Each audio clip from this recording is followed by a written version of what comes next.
मकर संक्रांति का पर्व भारत में अलग अलग राज्यों में विविध नामों से मनाया जाता है। गुजरात में इसे उत्तरायण, उत्तर प्रदेश में खिचड़ी, पंजाब में मादी, तमिलनाडु में पोंगल और महाराष्ट्र में तिल गुड़ के लड्डू बांटने के नाम से जाना जाता है। गुजरात के कच्छ जिले में यह पर्व रण उत्सव के रूप में मनाया जाता है, जो क्षेत्र की समृद्ध संस्कृति, परंपराओं और अद्भुत परिदृश्यों का उत्सव है। इस दौरान का पतंग महोत्सव उत्तरायण के जश्न को और भी रंगीन बना देता है। नमस्ते मेरे यारो, मेरे प्यारो, मेरे प्यारे दुलारो, तो मैं AVI सोलंकी आपका इस सुहाने सफर में स्वागत करता हूं। तो आज मैं आपको भारत में हवाई त्योहार पतंगबाजी की यात्रा पर ले चलूंगा। कल रात मुझे जरा सी भी नींद नहीं आई, क्योंकि सुबह जल्दी उठना था और जल्दी जल्दी तैयारी करनी थी। जैसे ही सुबह की पहली किरण आई, मैंने सूर्य देव को प्रणाम करते हुए शुभ सुबह कहा। आपने यह कहावत तो सुनी ही होगी कि सब्र का फल मीठा होता है। तो फल खाने के लिए थोड़ा रुकना पड़ेगा, तभी तो मीठा पकने का आनंद मिलेगा। तो चलिए पहले मैं आपको हमारे घर की दुकान की खरीदारी दिखाता हूँ। मैंने पतंगों की दुकान से सारी पतंगे खरीद ली है। चलिए देखते हैं पापा ने कितनी पतंगे लाई है।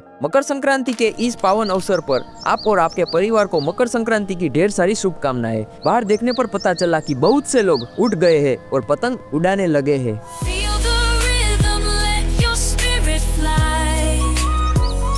मुझे तो एक मोटी लंबी पूंछ वाली पतंग बहुत आकर्षक लगी।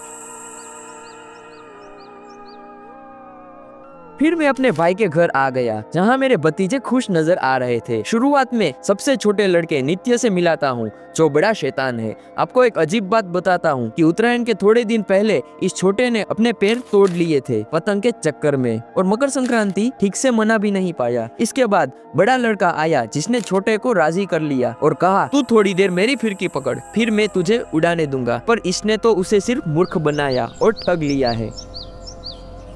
तब मेरी भांजी यशु, जो बहुत प्यारी है, उसे मैंने एक पतंग देकर खुश कर दिया। वह पतंग देखकर आनंदित हो गई और खुशी में नाचने लगी।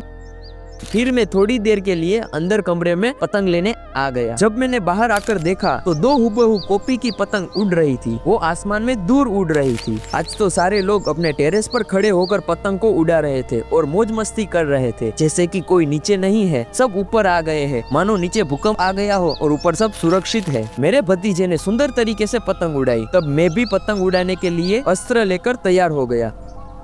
तभी नित्य बोला, चाचा मैं तो खड़ा नहीं हो पा रहा, पर आप मुझे पतंग आसमान में उड़ा कर दीजिए। मैंने उसे पतंग दी और वह खुशी खुशी बोल उठा, चाचा पतंग ऊपर ले दो, पतंग नीचे आ गई है। तो मैंने उसे फिर से ऊपर ले दिया। आज आसमान पक्षियों से कम और पतंगों से ज्यादा घिर गया था। मैंने भी पतंग उड़ाई, पर 2 बार मेरी पतंग कट गई। बेचारा नित्य भी बोल उठा, चाचा क्या हो रहा है आज। इसके बाद मंदिर के पीछे लड़के नाच रहे थे, साउंड सिस्टम बज रहा था, मस्ती कर रहे थे, जैसे पूरा डांस क्लब ऊपर ही आ गया हो।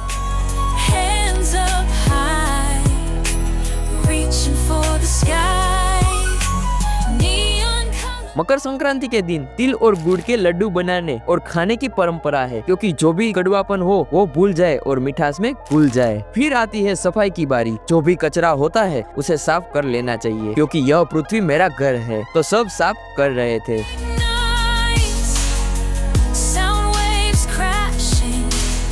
तो मिलते हैं अगले व्लॉग में मेरे यारो, मेरे प्यारो, मेरे प्यारे दुलारो। तो आज का दिन पानी की तरह बीत गया और पता भी नहीं चला। ऐसे ही मजेदार व्लॉग के लिए मेरे साथ बने रहे।